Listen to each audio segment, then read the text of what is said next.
Hello students, today we will start activity 6 of unit 3 in English. So open the page number 22 and the story name is The Water Barrel. Barrel क्या होता है? You can see here, this is called barrel, okay? So this is a nice story I am reading now. David, father and I am leaving one job for you to do this morning, mother said. तो mother जो है इसमें main character क्या है? David है, उसके father and mother है. तो मदर ने डेविड से क्या बोला कि आप तुम्हारे फादर और मैं अपने काम से जा रहे हैं ना. Father said that's right before you do anything else fill the water tank. Father ने भी डेविड से बोला कि कुछ भी करने से पहले सबसे पहले क्या कर दो, तुम वाटर टैंक भर दो. ऐसा क्यों बोला? क्योंकि ये स्टोरी में ये जिस टाइम की है वो टाइम पर उन लोगों के यहाँ क्या था, वाटर की बहुत प्रॉब्लम थी, पानी की कमी थी, इसलिए वो लोग वाटर को स्टोर करके रखते थे कि उनके सारे काम रुक ना जाए, है ना.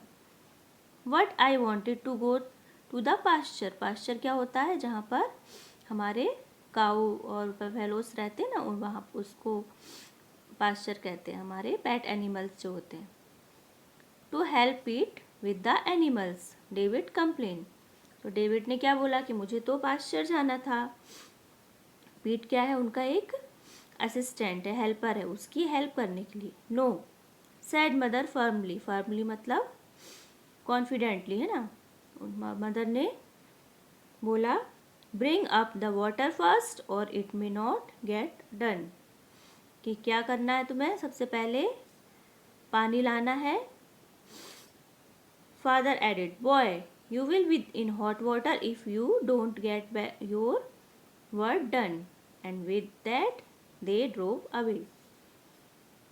फादर ने भी गुस्से में क्या बोला कि बेटा you will in hot water.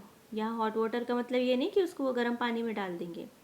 This is a phrase, मतलब इसका मीनिंग क्या है कि तुम you will be in trouble, तुमको मैं परेशान कर दूंगा, या मतलब तुम परेशानी में आ जाओगे अगर तुमने अपना काम पूरा नहीं किया, है ना. और वो वहाँ से चले गए. David walk back into the house. अब उसके पास तो कोई ऑप्शन नहीं था, तो वो वापस घर आया. They were proud of this house. David and his father and mother and Peter had just build this house. तो जो यहाँ पर क्या है, उनके घर का डिस्क्रिप्शन है यहाँ पर. कैसा घर था? जो उनका घर था वो उस पर प्राउड करते थे. और ये घर किसने बनाया था? डेविड, उसके पेरेंट्स ने और पीट ने बनाया था, है ना. Part of it still were unfinished. और ये जस्ट बिल्ड मतलब अभी अभी बना हुआ था, तो कुछ पार्ट्स जो हैं इसके अभी पूरे कंप्लीट नहीं हुए थे. अनफिनिश्ड मतलब नॉट कंप्लीटेड.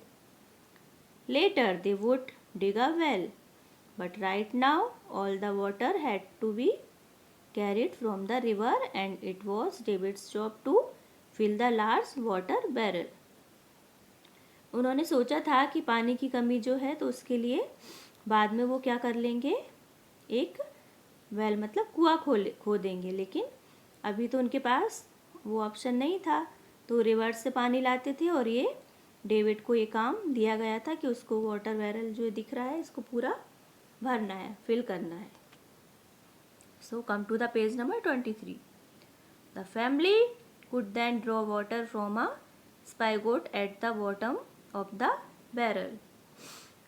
तो फिर वो लोग क्या करते थे, स्पाइगोट के से मतलब वो जो नल होता है ना उससे वाटर को निकालते थे बैरल में से. David climb up a few step at the side of the barrel. He lean far over the rim to see how much water was left. तो डेविड देखने के लिए बैरल के साइड से चढ़ा स्टेप्स पर. लीन मतलब झुका, ऐसे जैसे हमारी टंकी के ऊपर झुकते हैं ना, वैसे वो देखने के लिए झुका कि देखे जरा रिम क्या होती है, जो एज होती है ना उसकी, किसी भी टैंक की, उसको रिम कहते हैं, कि कहाँ तक पानी है, कितना पानी उसमें बचा हुआ है. The water was so low. in the barrel that he couldn't even touch the surface with his fingertips. लेकिन वाटर क्या था उसमें, बहुत कम था, इतना कम कि उसने जब हाथ डाला अंदर तो वो पानी उसके हाथ पर फिंगर टिप्स पे नहीं आ रहा था, टच नहीं कर पा रहा था वो. He signed. He was a strong boy and he was not a bit tired, but it made him sign to think of all the other things he had preferred to do that cool beautiful morning. और वो क्या हो गया, थोड़ा परेशान हो गया है ना, उदास हो गया. साइन मतलब उदास हो गया. वो वैसे तो क्या था, बहुत स्ट्रांग बॉय था और बिल्कुल भी काम करने से थकता नहीं था, लेकिन उसे क्यों, उसको बुरा लगा, क्यों उदास हो गया, अनहैप्पी, क्योंकि उसको वो दिन कूल ब्यूटीफुल मॉर्निंग में, अच्छी इतनी सुंदर सुबह में क्या करना था, कुछ दूसरा काम करना था, है ना. लेकिन पेरेंट्स ने उसको लगा दिया वाटर टैंक फुल करने में. वो थोड़ा इसलिए अनहैप्पी हो गया है ना, अनविलिंग हो गया, अनबना हो गया. ओके, तो आपको ये फर्स्ट पार्ट समझ में आया ना इसका, स्टोरी का. And then in my later on video I will explain full story. Okay, so read it. Thank you.